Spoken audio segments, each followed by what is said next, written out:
पश्चिम बंगाल के हावड़ा में कथित तौर पर तृणमूल समर्थकों ने भाजपा कार्यकर्ताओं पर हमला कर दिया। भाजपा के स्थानीय नेता ने बताया, मंडल अध्यक्ष मनोज सिंह पर कुछ लोगों ने हमला करके सर फोड़ दिया। हम उन्हें थाने ले गए तो 15 से 20 लोगों ने हमारे कार्यकर्ताओं पर हमला किया, जिसमें एक को चोट आई। कोलकाता में नेताजी सुभाष चंद्र बोस की 125वीं जयंती के अवसर पर पश्चिम बंगाल के मुख्यमंत्री ममता बनर्जी ने पदयात्रा निकाली। सीएम ममता बनर्जी ने श्याम बाजार से रेड रोड तक मार्च का नेतृत्व किया। ममता खुद पैदल चलकर पदयात्रा उन्होंने पूरा किया। बता दें कि पीएम मोदी भी बंगाल दौरे पर हैं, जिसे लेकर बंगाल में सियासत तेज हो गई है। आज नेताजी सुभाष चंद्र बोस की जयंती को पराक्रम दिवस के रूप में मनाया जा रहा है। कोलकाता में पीएम मोदी एक कार्यक्रम को संबोधित करेंगे और नेताजी की याद में एक स्मारक सिक्का और डाक टिकट भी जारी करेंगे।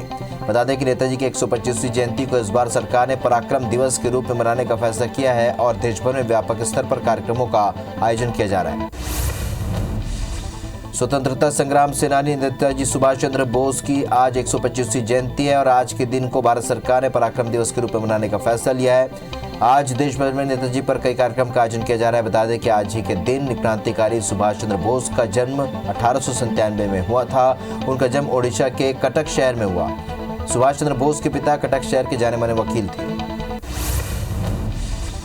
असम के गुवाहाटी में गृह मंत्री अमित शाह ने नेताजी सुभाष चंद्र बोस की 125वीं जयंती के मौके पर उन्हें श्रद्धांजलि दी। इस मौके पर शाह ने कहा कि पीएम मोदी ने निर्णय लिया है कि सुभाष बाबू के 125 साल को देश भर में बहुत ही उत्साह और उमंग के साथ मनाया जाएगा, जिससे आने वाली कई पीढ़ियां सुभाष बाबू को देश की आज़ादी के प्रति उनके योगदान के लिए लंबे समय तक याद रखेंगी।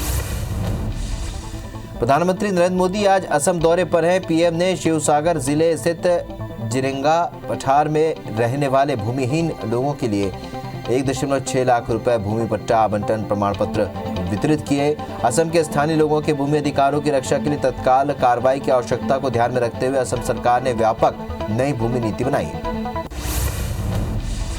असम के शिवसागर में पीएम मोदी ने कहा, आज असम के मूल निवासियों की भाषा संस्कृति के संरक्षण के साथ भूमि से जुड़े उनके अधिकारों को सुरक्षित करने पर विशेष जोर दिया जा रहा है। 2019 में बनाई गई नई भूमि नीति यहाँ की सरकार की प्रतिबद्धता को दिखाती है। शिवसागर के महत्व को देखते हुए इसे देश की 5 सबसे आइकॉनिक आर्कियोलॉजिकल साइट में शामिल करने के लिए सरकार जरूरी कदम उठा रही है। कांग्रेस नेता राहुल गांधी तमिलनाडु की 3 दिवसीय यात्रा पर कोयम्बटूर पहुंचे। इस दौरान राहुल गांधी ने मोदी सरकार पर जमकर हमला बोला। राहुल गांधी ने कहा कि नरेंद्र मोदी जी को तमिलनाडु की संस्कृति, भाषा और लोगों के लिए कोई सम्मान नहीं है। वो सोचते हैं कि तमिल लोग, भाषा और संस्कृति को उनके विचारों और संस्कृति के अधीन होना चाहिए।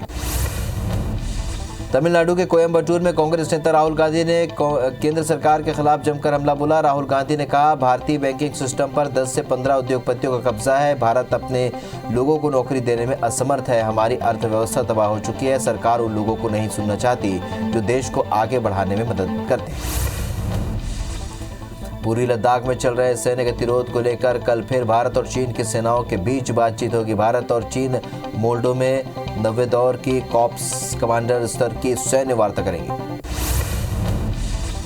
दिल्ली में गणतंत्र दिवस की तैयारियां जोरों पर है और इसके लिए कई राज्यों से झांकियां दिल्ली के इंडिया गेट के पास पहुंच गई है। वहीं जवान भी हर दिन परेड की रिहर्सल कर रहे हैं। कोरोना के चलते इस बार कोई विदेशी मेहमान गणतंत्र दिवस समारोह में शामिल नहीं होगा। वहीं दिल्ली पुलिस ने भी सुरक्षा के कड़े इंतजाम किए। बिहार की राजधानी पटना के दीदारगंज इलाके के एक स्क्रैप गोदाम में आग लग गई। घटना की सूचना मिलने पर दमकल की टीम मौके पर पहुंची और आग पर काबू पाने का प्रयास कर रही है। आग कैसे लगी यह भी स्पष्ट नहीं हो पाया। तमिलनाडु में एक नाव में भीषण आग लग गई। यहां रामेश्वरम में नाव में अचानक आग लग गई। आगजनी के बाद नाव में मौजूद लोगों ने कूदकर अपनी जान बचाई। हादसा में किसी के हताहत होने की सूचना नहीं है। दिल्ली पुलिस ने 4 किसान नेताओं को मारने की साजिश रच रहे एक शख्स को गिरफ्तार कर लिया है। किसान नेता राकेश टिकैत ने शख्स को मीडिया के सामने पेश किया, जिसका ये कहना है कि 4 किसान नेताओं को शूट करने का प्लान बनाया गया था। किलर कह रहा है कि वो भी उस टीम का सदस्य है और दावा किया कि 26 जनवरी को किसानों की तरफ से होने जा रहे ट्रैक्टर मार्च में खलल डालने की योजना बनाई गई।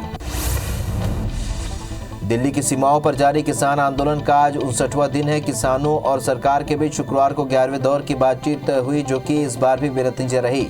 अगली मीटिंग के लिए आगे कोई बातचीत तय नहीं की गई है। सरकार ने कृषि कानूनों को 1.5 साल तक होल्ड करने का प्रस्ताव दिया था, जिसे किसानों ने ठुकरा दिया। बेलाडीला लॉ अयस्क खदान डिपॉजिट 13 के संबंध में एनसीएल को खनिज विभाग ने पत्र लिखा है और राज्य सरकार को जानकारी देने को कहा गया है। स्थानीय लोगों द्वारा विरोध के कारण खनिज विभाग ने निर्देश दिए हैं। राज्य शासन की महती योजना के संचालन में देरी से राजस्व की हानि रोकने और उद्योगों को लॉ अयस्क की कमी को पूरा करने के प्रयास के तौर पर देखा जा रहा है। भोपाल में केंद्रीय कृषि कानूनों के खिलाफ कांग्रेसी नेताओं ने जमकर प्रदर्शन किया। कांग्रेसी पूर्व सीएम कमलनाथ के नेतृत्व में राजभवन का घेराव करने के लिए निकले। वहीं प्रदर्शन को देखते हुए भारी पुलिस बल तैनात कर दिया गया था। प्यारे मियां यौन शोषण मामले में पूर्व सीएम कमलनाथ ने पीड़िता के परिवार वालों से मुलाकात की। मामले में कमलनाथ ने सीबीआई जांच की मांग की। साथ ही उन्होंने कहा कि जब से शिवराज सरकार आई है तब से अपराध बढ़ रहे हैं। बता दें कि इस मामले में शिवराज सरकार ने एसआईटी जांच के आदेश दिए। रायपुर के राजीव भवन में नेताजी बोस की 125वीं जयंती के अवसर पर आयोजित संगोष्ठी में सीएम भूपेश बघेल ने बड़ी घोषणा की। सीएम ने कहा कि अब से रायपुर राज्य पुलिस अकादमी का नाम नेताजी के नाम पर होगा, यानी अब पुलिस अकादमी का नाम सुभाष चंद्र बोस पुलिस अकादमी होगा। छत्तीसगढ़ के श्रम मंत्री शिव कुमार डहरिया कसडोल के विकास कार्य के भूमि पूजन और लोकार्पण में बतौर मुख्य अतिथि शामिल हुए। कार्यक्रम में क्षेत्रीय विधायक शकुंतला साहू के साथ बलौदाबाजार के जिलाध्यक्ष जितेंद्र ठाकुर भी मौजूद रहे। जल आवर्धन योजना और पौनी पसारी बाजार के भूमि पूजन के साथ अनेक हितग्राहियों को चेक और राशन कार्ड भी बांटे गए। दुर्ग जिले में 4 निकायों में भिलाई निगम को लेकर घमासान तेज हो गया है। वहीं भिलाई निगम का कार्यकाल 20 जनवरी को समाप्त होने के बाद महापौर ने बीजेपी पर निष्क्रिय विपक्ष की भूमिका का आरोप लगाया। यादव ने कहा कि हमने शहर का विकास करने का प्रयास किया। वहीं भाजपा ने पार्षदों ने पलटवार करते हुए कहा कि भिलाई में विकास सिर्फ फेसबुक और व्हाट्सएप में हुआ है। दुर्ग जिले में 4 निकायों में चुनाव होने हैं। मई जून में भिलाई, रिसाली, चरोदा और जामुल न्यायपालिका के चुनाव होने हैं, जिसके लिए प्रशासन ने आरक्षण सूची जारी कर दी है। वहीं भिलाई निगम में वार्डों के परिसीमन का मामला हाई कोर्ट में लंबित होने से आरक्षण प्रक्रिया नहीं की जा रही है। मुख्य पार्टियां कोर्ट के फैसले के बाद अपने पत्ते खोलेंगी। बिना तलाक दिए दूसरी महिला से शादी करने वाले शख्स को महिला आयोग ने बदसलूकी भारी पड़ गई है। आयोग के अध्यक्ष ने उसे पूरी सुनवाई तक कान पकड़कर खड़ा रहने की सजा दी। पुलिस ने इसे हताश होकर महिला ने आयोग में शिकायत की थी। आयोग ने संबंधित थाना पुलिस को जांच के बाद रिपोर्ट सौंपने को कहा। अध्यक्ष किरणमय नायक ने कहा कि पति के व्यवहार को लेकर सजा देना आवश्यक था। डिंडौरी जिले के मेहंदवानी स्थित सामुदायिक स्वास्थ्य केंद्र की एक तस्वीर सोशल मीडिया पर खूब वायरल हो रही है, जिसमें मरीजों के पलंग पर कुत्तों ने डेरा जमा रखा है। बताया जा रहा है कि अस्पताल में रात के समय कुत्तों का डेरा रहता है।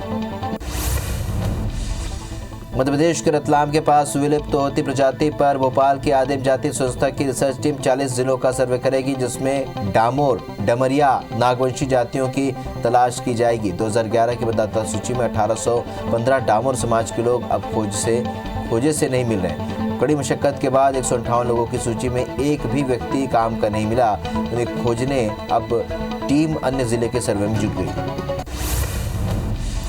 मंडला में नर्मदा नदी को प्रदूषण मुक्त करने और नर्मदा परिक्रमा पथ सुगम बनाने एक व्यक्ति ने अनोखा संकल्प लिया है। महाराष्ट्र के आलंदी जिला निवासी दंडवत बाबा ने नर्मदा के उद्गम स्थल अमरकंटक से परिक्रमा शुरू की। 18 अक्टूबर 2018 से शुरू हुई परिक्रमा अंतिम पड़ाव पर है।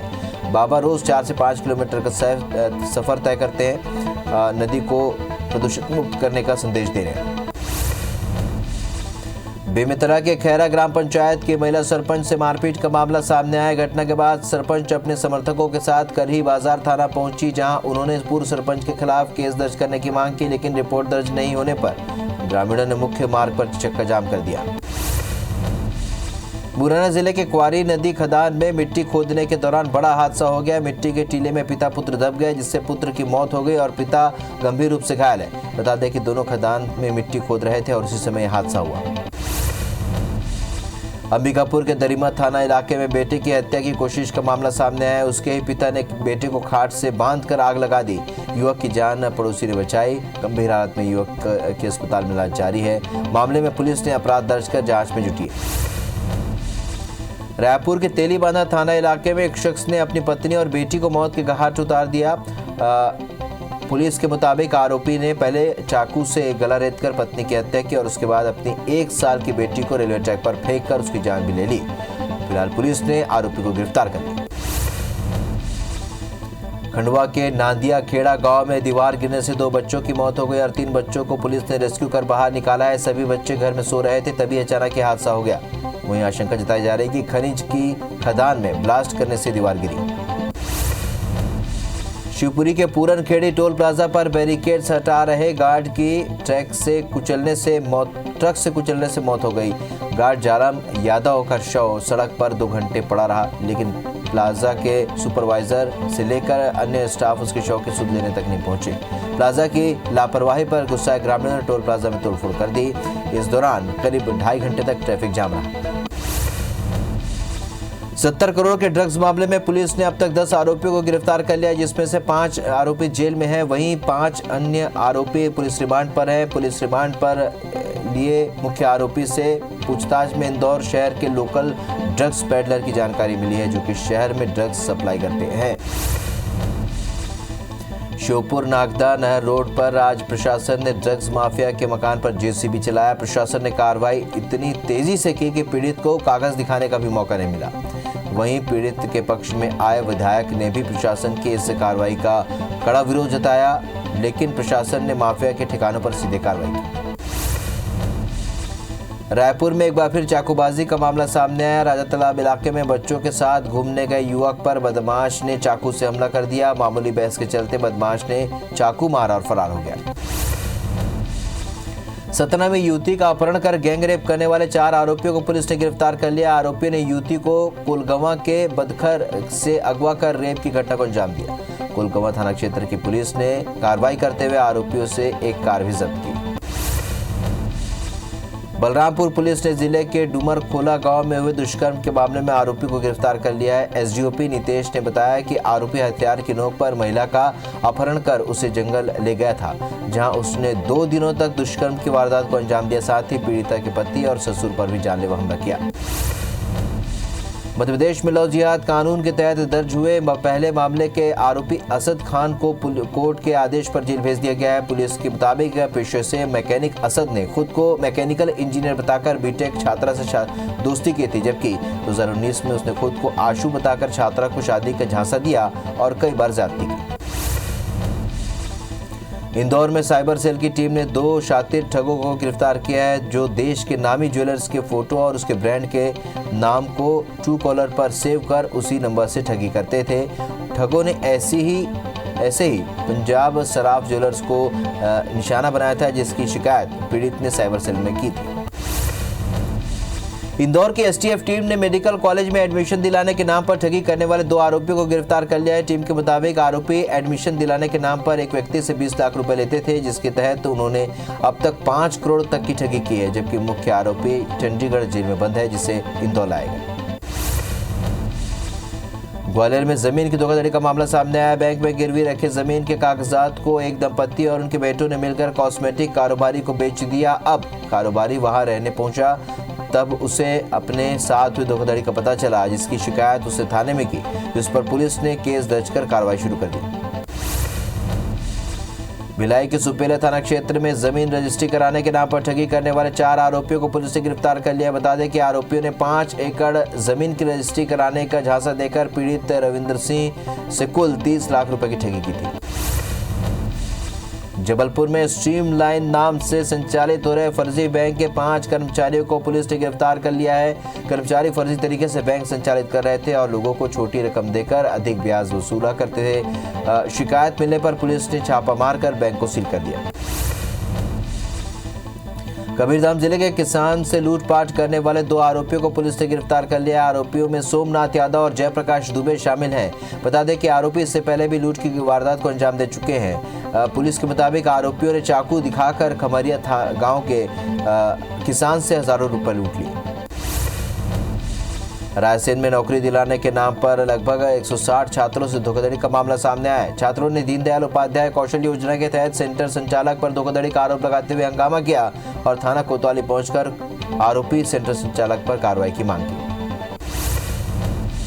उज्जैन पुलिस ने शेर की खाल के साथ 2 तस्करों को गिरफ्तार किया है, जबकि एक खरीदार पुलिश को देखकर फरार हो गए, जिसकी तलाश की जा रही है। जब्त खाल की कीमत अंतर्राष्ट्रीय बाजार में करोड़ों रुपए आंकी गई है। एसपी के मुताबिक मुखबिर की सूचना के आधार पर कार्रवाई की गई।